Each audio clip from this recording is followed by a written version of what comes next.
Hey guys, Dieter Bone here, and I want to do a video just to talk about the form factor of the Pixi, rather than go through all the little, bits on the OS and how it works, but just to show you that, you've got a WebOS device here with a nice big touchscreen, 320 by 400, and full QWERTY keyboard that's actually surprisingly easy to use, much better than the Centro, and just show you how small it is compared to other phones out there. So of course here it is up against the Palm Pre, and of course the Pre, you look at it and it's shorter. It is, they're about the same width. I guess the Pre is a little bit wider, but the Pre is so much thicker.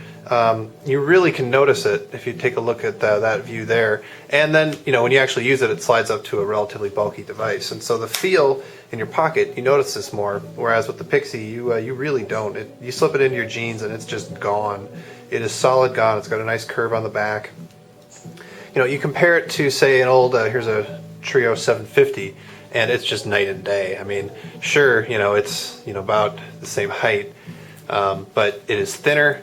And oh boy, there is just no comparison there. It's actually about the same thickness as the iPhone at its thickest point. The iPhone has got a bit more curve to it, but the iPhone, if you look here, it's taller and it's also much wider. And it's difficult to really show that on the video, but that extra width there really changes the feel in your hand. The thing just feels tiny. Of course, a lot of folks on Sprint love the Centro, and the Pixi is basically the spiritual successor to the Centro. And my goodness, you add a little bit of height, sure, about the same width though, but it's crazy thinner. I can't even express just how thin it is compared to that.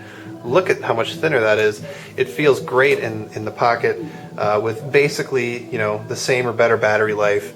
And of course a much better screen and a much better operating system overall. Here it is up against a Treo Pro, if you're a Treo Pro user. And again, about the same thickness, and actually no, it's a big lie. It's thinner than the Treo Pro by quite a bit, by a noticeable amount, and not nearly as wide, again, tiny.